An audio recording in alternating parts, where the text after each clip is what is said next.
on est bien là, dimanche.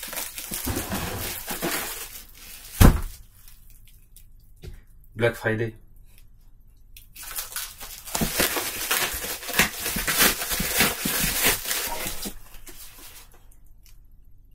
Oui, oui.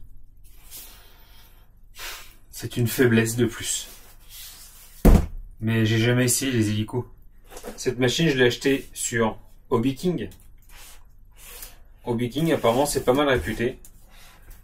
J'avais jamais commandé dessus. Vous trouvez notamment, Mika en a commandé des lipos pas chers, que ce soit du 2 jusqu'au 6S. Et puis ça, en temps normal, ça coûte 170 €.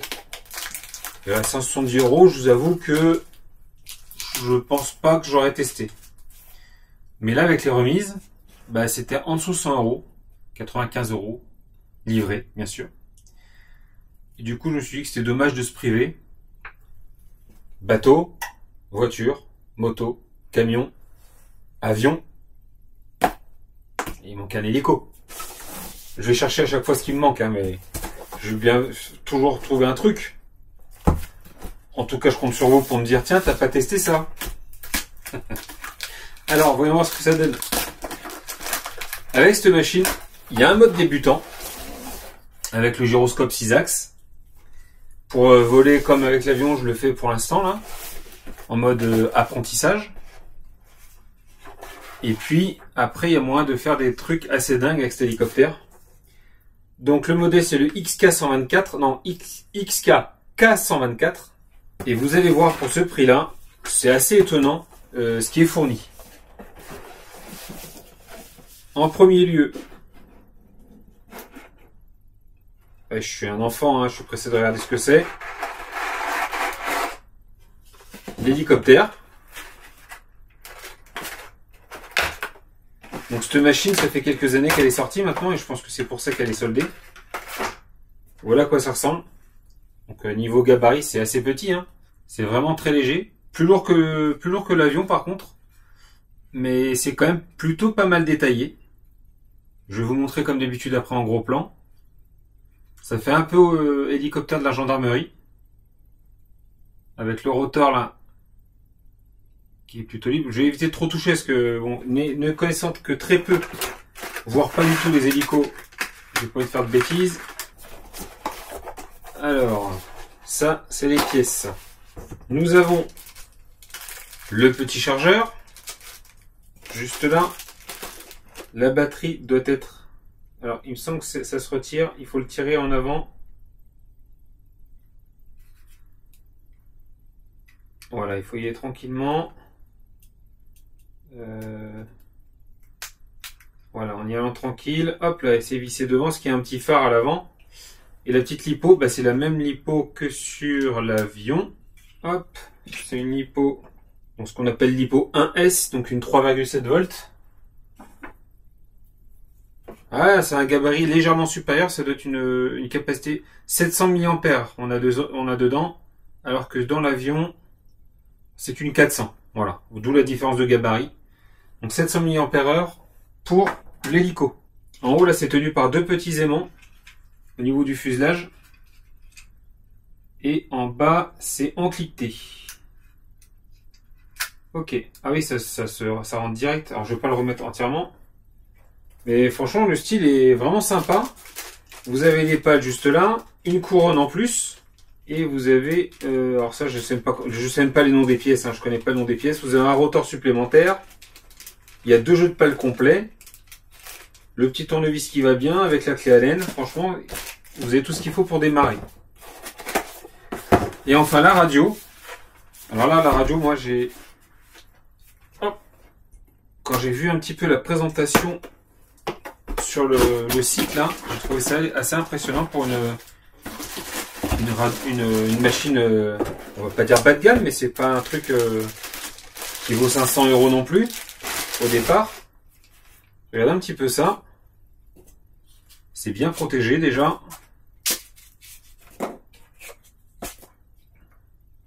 Donc le manche des gaz à gauche comme moi j'aime, parce que normalement vous devez pouvoir l'inverser normalement. Je ne sais pas si c'est inversable ou pas. Il faut regarder dans la notice. Et regardez-moi cet écran. Alors je vais vous approcher pour vous montrer un peu ça, parce que moi ça m'épate un petit peu là, cette machine. Par contre c'est 6 piles dedans, donc des AA, donc anciennement LR6 pour les plus anciens. Alors on va s'allumer ensemble, les piles sont en place. Ah ouais. Bon, forcément ça va biper en continu, mais c'est impressionnant. Ah oui, est-ce que j'ai mis les gaz?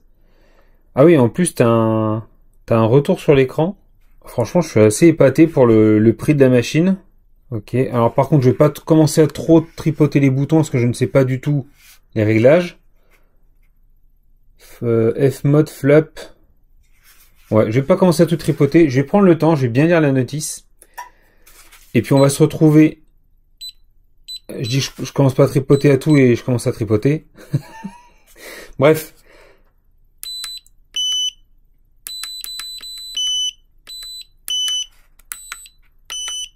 Allez, arrête de toucher Julien. Je vais m'intéresser un petit peu aux réglages. Parce que là, vous voyez, il y a 1, 2, 3, 4. Donc 4 voies de réglage là. Ou 4 interrupteurs en tout cas de réglage. Ça doit correspondre à des modes, à des... Enfin différentes choses, j'en sais même rien. Les modes là, je ne sais pas à quoi ça correspond. Donc voilà, il va falloir que je m'intéresse au truc parce que ça va pas s'inventer. Donc là, une machine comme ça vaut mieux lire. Puis je pense que si tu veux éviter de cracher ça, il vaut mieux t'y intéresser un petit peu. Regardez un petit peu de près ce que ça donne. Ça fait vraiment maquette, hein. Elle est très jolie. On voit l'emplacement des rivets, c'est un peu... il y a des aspérités, c'est plutôt très joli, hein. Franchement, pas grand chose à dire. Et on trouve des pièces pour réparer, c'est ça que j'ai regardé en premier. L'intérieur, hop, voilà comment ça se présente. Donc le moteur est vraiment tout petit. On le voit au fond là en rouge. Ça n'a rien à voir avec ce qu'on a l'habitude de voir en RC, enfin en voiture en tout cas. Même dans les petites échelles, c'est beaucoup plus gros que ça, mais évidemment faut de la légèreté là. J'ai hâte qu'on aille se tester ça ensemble. Donc je vais lire tout ça, je vais prendre le temps. Et puis on se retrouve pour vous dans quelques secondes. Sur la piste, sur le tarmac. Franchement c'est très joli, c'est très très beau. Ah oui, parce que là tu dois mettre les... Tu dois les mettre là, ceux-là je pense. Voilà, ces pièces-là. Je sais même pas le nom, hein. Mais je pense que si tu les mets pas, t'auras un souci en vol. Donc ça va venir ici, là. Et dans la pièce opposée, voilà, juste là. Donc ça, c'est la première machine que j'ai reçue. La vitesse avec le gyro 6 axes, c'est pas fou. Tu peux pas faire trop de choses. Par contre, quand tu passes en mode accro, mode manuel, en drone FPV, on appelle ça mode accro. Et bien là, tu as moyen de faire, déjà de le faire aller très vite en niveau vitesse. Il peut aller vraiment très vite. De faire des mouvements que tu pourras pas faire évidemment en mode débutant, on va dire. Et puis, tu pourras également le faire voler à l'envers. Donc là, moi, je vais en être très loin de ça pour l'instant. Je vais vraiment prendre le temps. On va se faire le premier vol ensemble là, dans la foulée pour voir un petit peu à quoi ça ressemble dans les airs. Allez, on passe au deuxième. Parce que le deuxième...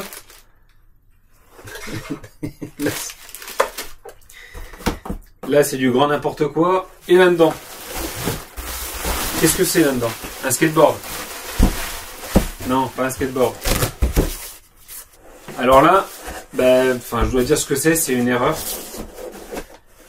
Pourquoi? Parce que quand je l'ai pris sur le même site au Biking, ça coûtait 53 euros. C'était en promo, pareil. Il y avait un moins 50, un truc comme ça, moins 50 ou moins 60%. Et du coup, je me suis dit, ça vaut le coup, un petit avion à ce prix-là, ça vaut le coup. Et Sébastien, qui est un collègue et qui pratique l'avion, il me dit non, mais ça, c'est pas le prix de l'avion complet. Il est pas RTF, Ready to Fly. Il est en kit et il faut commander radio, électro, la totale. Donc effectivement, là c'est une erreur.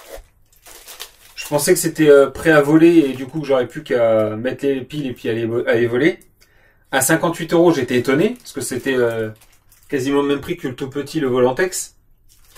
Je me suis dit pourquoi pas, c'est possible. Non, c'est pas possible. Donc là du coup je me retrouve avec un avion en kit. celui-là, vous n'allez pas le voir tout de suite voler. Pourquoi? Parce qu'avant, du coup, Seb m'a proposé, très gentiment, de me fournir le matériel nécessaire pour le faire voler. Donc évidemment, je vais lui acheter ce qu'il faut. Suivant les prix, parce que déjà, lui, c'est de l'occasion, mais... Enfin, moi, je veux pas un avion à 150 euros, une centaine d'euros maxi, ça me suffirait. Largement, déjà. Je pensais vraiment voler qu'un truc à 50 balles, quoi. Donc, j'étais tout content. Donc, c'est du full polystyrène, là, en mousse ou truc extrudé, je sais pas trop comment on appelle ça. Et du coup, c'est tout léger. Et ça, c'est un avion de voltige, en fait.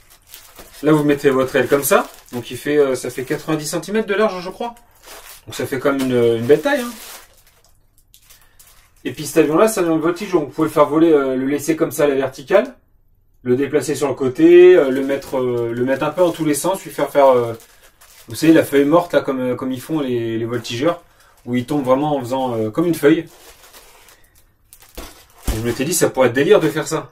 Donc c'est acheté maintenant, je l'ai, donc je vais me le monter.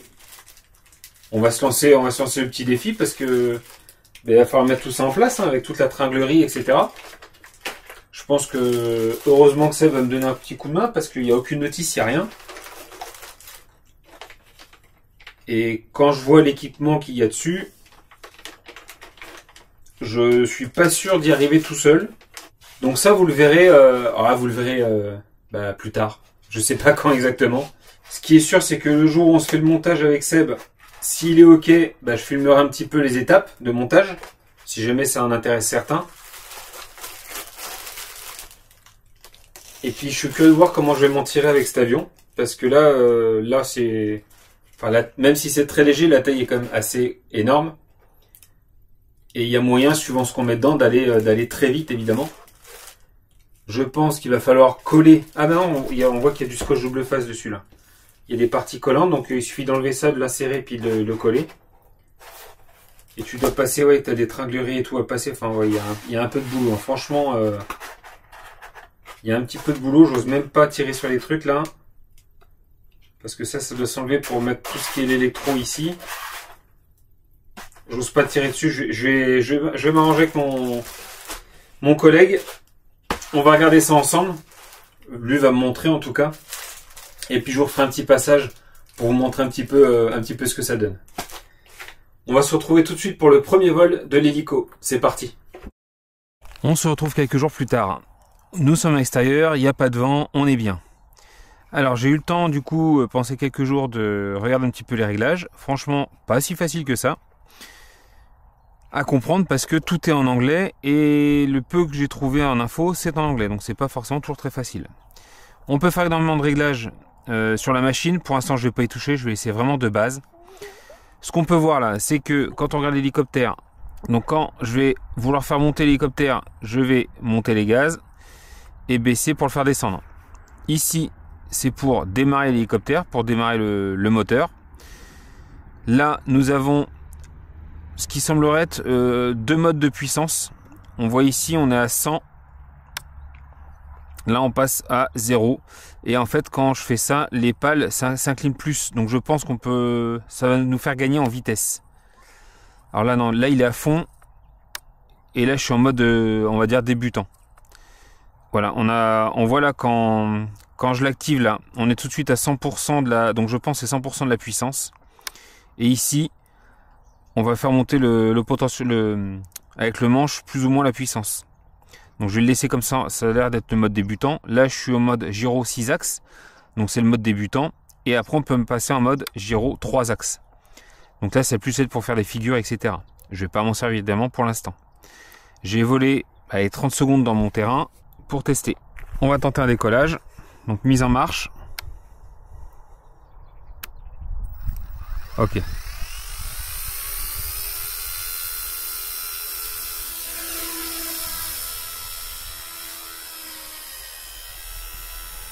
Alors il y a du trim à faire sur les directions. Attends, je vais me mettre là que vous voyez quelque chose.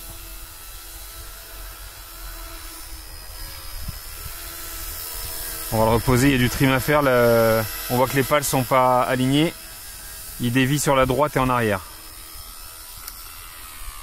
Donc là, on va le ramener par là et Celui-ci, on va l'incliner légèrement vers l'avant. Est-ce que c'est mieux? Il va en arrière.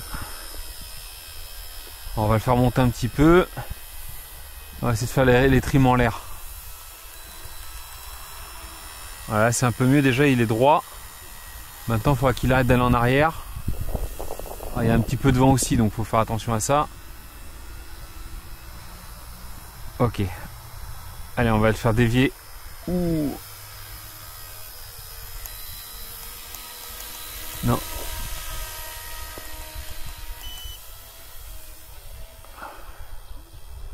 On va le faire avancer vers nous.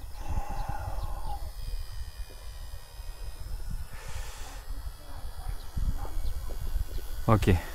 Bon, ça rejoint un peu le drone. Je faisais un peu de drone avant, des drones pour enfants. Hein. Donc ça rejoint un petit peu le drone. Franchement, je trouve ça plus compliqué que l'avion.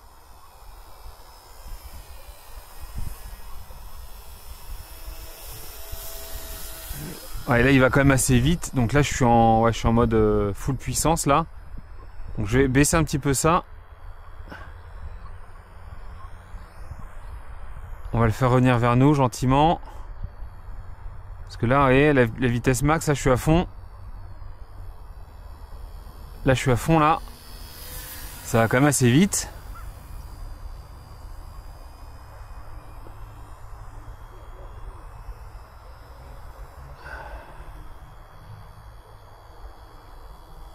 On va le faire redescendre gentiment. Par contre, c'est vraiment scal. Hein. Ouais, ça va, l'atterrissage, c'était limite. Alors, on va le mettre face à nous.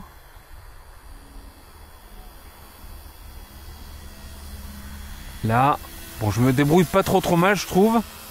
Pour une première, là, c'est vraiment la toute première. J'ai testé juste 2 minutes dans mon garage. Alors voilà, là, je peux le faire tourner sur place. Donc ça, en avion, c'est ce qu'on appelle le lacet. On me l'a appris, on m'a confirmé ça il n'y a pas très longtemps. Et si je le fais avec le gyro 3 axes, ça va être beaucoup plus compliqué. Hop, on va essayer de passer en mode gyro 3 axes pour voir. Donc là, on éteint les gaz. Gyro 3 axes. Et là, est-ce que je vais arriver à faire quelque chose? Est-ce que je vais pas le cracher là? Oh! Ah bah voilà. Ouais, gyro 3 axes, c'est pas pour moi pour l'instant. Hein. Waouh, bah j'ai tout explosé. Bon bah voilà. Waouh. J'ai voulu me lancer en gyro 3 axes, pensant que ça irait juste pour le décollage, mais non, même pas en fait. Hein. Donc ça c'est pareil, je vous le montrerai. Je vais pas le couper, il n'y a pas de raison. C'est pas parce que je rate que je vais pas vous montrer. Alors par contre, la bonne nouvelle, c'est que ça n'a pas l'air d'avoir cassé. J'ai mis trop de temps par contre à couper les gaz, j'ai mis beaucoup de temps à réagir. Ah, j'ai pété ce petit morceau là. Mais bon, ça va pas être très grave. Et j'espère pas. Et ah ouais, j'ai pété un bout du fuselage quand même. Mince. Est-ce qu'il va voler encore? Bon bah premier essai. Ça part en sucette. Donc on va vite retirer le gyro 3 axes. On va le laisser en 6 axes. Hein. Je vais essayer de le refaire décoller, voir si ça fonctionne encore. Ah, quel dommage.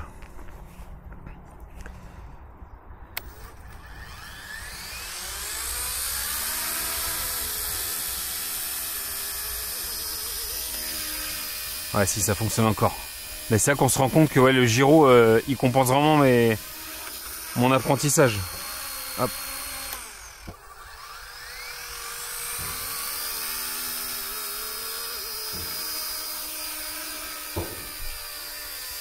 Ah, si je le laisse, là, il va complètement en arrière.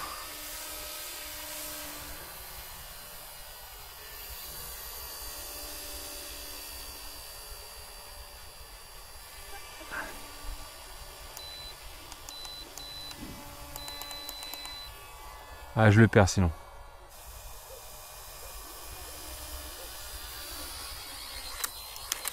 Oh là là là là là là là là là là. J'ai encore pété un truc.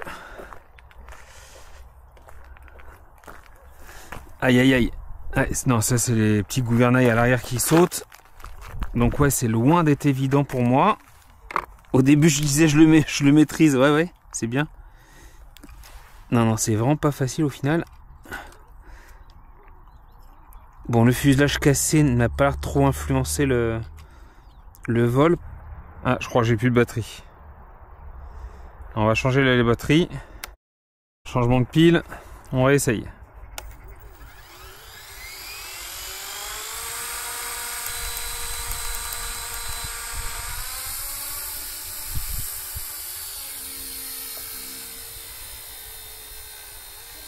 On va le mettre un peu face à nous là.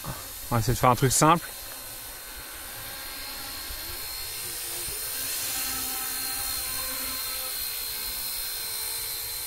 Ok, là il va plus en arrière, il va légèrement en avant, mais je préfère ça. Allez, on va essayer de le faire aller vers nous, tranquillement. Oh! J'avais pas assez de gaz pour le ramener. Bon ben. Allez, après ce petit test grandeur nature, l'hélico, c'est Scale, c'est vraiment très joli à voir voler quand ça vole, que je ne crache pas. Par contre, ça demande quand même une certaine maîtrise, une certaine connaissance, ou alors bien comprendre l'anglais, prendre le temps vraiment de faire les traductions des notices. Comme vous voyez, comparé à la radio de l'avion que j'ai, le petit Corsair là, alors on compare pas, je suis d'accord, on compare pas avion et hélico, c'est pas du tout le même pilotage. Je m'en suis rendu compte une fois de plus, mais il y a énormément des boutons de switch, etc. J'ai pas tout à fait compris les utilités encore, je pensais avoir compris, mais au final quand je les manipule un petit peu, je voyais pas trop les utilités ou comment m'en servir correctement. Si ce n'est le gyro 6 axes et 3 axes, hein, on s'en est bien rendu compte, hein, je suis passé en 3 axes, j'ai craché en quelques secondes, vous l'avez vu, donc ça je l'ai bien compris. Le réglage des trims se fait ici, c'est pas forcément super évident non plus. Franchement, l'hélico, ouais, c'est vraiment super joli à voir évoluer. Mais si jamais vous voulez vous lancer dans ce qui vole, moi je partirais plus sur ce genre de produit. Les petits Volantex F4U, là, donc là c'est le Corsair, mais il y en a plein de modèles. Vous l'avez vu à Noël, vous avez pu en gagner 2, si ce n'est pas encore fait d'ailleurs. Ça c'est plus, ouais, c'est de la maquette volante, très jolie, mais au moindre crash, ben ça pardonne pas. Hein. Alors encore là, je m'attendais à avoir pété les pales lors du crash. Elles sont légèrement frottées, mais elles sont pas cassées. Je m'attendais à avoir tout arraché. Le fuselage est juste un peu cassé à l'arrière sur allez, 1,5 cm, mais ça continue à voler quand même. Donc, de ce côté-là, je suis plutôt content. À voir si on peut racheter juste la partie là, même si là j'en ai pas besoin, hein, franchement, pour faire 2-3 vols devant de temps en temps, ça suffira largement. Mais comme je l'ai dit à la fin de l'essai, c'est un truc qui risque de rester sur l'étagère, ça. Et je risque très rarement de voler avec, par peur de l'abîmer en fait, ça sera plus ça. Donc, je trouve ça un peu dommage. Je vais garder encore un peu, je vais réessayer 2-3 vols. Ce que j'ai pas précisé, c'est que oui, avant d'aller faire l'essai filmé, j'ai volé quand même ouais, au moins 2-3 minutes devant chez moi pour faire les trims, etc. Faire quelques réglages, enfin essayer de faire quelques réglages. Donc ouais, au final, on a dû voler une petite dizaine de minutes quand même avec la toute petite lipo 1000 mAh là. Donc voilà, c'est magnifique. Franchement, je trouve ça super sympa. Hein. Puis quand tu arrives à le faire vraiment voler Scale, tourner, c'est vraiment très sympa. Par contre, pas forcément facile. Pour repréciser vite fait les choses, quand vous montez le manche ici, donc ça va faire augmenter la vitesse des gaz, donc l'hélico, ça va incliner plutôt les pales, donc il va monter. Vous descendez, il va descendre. Vous tournez ici à gauche, il va tourner sur place. Et ici, quand vous tournez, il va se déplacer à gauche ou à droite. Et quand vous poussez le manche, en fait, il avance. Donc tout se fait par les pales. On le voyait bien à l'arrêt tout à l'heure. Ça incline les pales d'une façon pour le faire avancer. Donc ça incline les pales vers l'avant, du coup l'hélico se penche et il avance. Il y a moyen de le faire voler sur le dos. Honnêtement, je m'y risquerais pas, vu ma maîtrise en gyro 3 axes. Il me faudrait énormément d'heures d'entraînement et certainement de casse aussi. Et j'ai pas envie d'y passer des heures et des heures à casser, réparer, etc. Donc je me contenterai de le voler de manière Scale de temps en temps. Alors que l'avion, lui, est beaucoup plus simple d'utilisation. Donc l'utilisation des manches est les mêmes. Hein. Quand vous augmentez le manche, là par contre vous faites accélérer le moteur, donc pour le faire avancer. Quand vous poussez le manche sur le côté, bah là ça va le faire dévier sur le côté ici, comme ça. Quand vous inclinez le manche, il va pencher, donc tourner. Et quand vous faites ça, il va monter ou descendre. Voilà. Donc l'utilisation est quand même plus simple sur l'avion. Sur un drone, ça s'apparente un petit peu à ça. Mais je trouve ça plus simple sur un drone. Honnêtement, l'hélico, je trouve que c'est ce qui est le plus compliqué, on me l'avait dit. Et je confirme, hein, au ressenti, là, c'est vraiment pas évident. Même avec les gyros à fond. Le gyroscope 6 axes et tout. Donc loin d'être facile, mais bah, tellement plaisant. Sur ce, je vous souhaite à tous et toutes une très bonne journée. Et comme d'habitude, bisous, caresses, salut.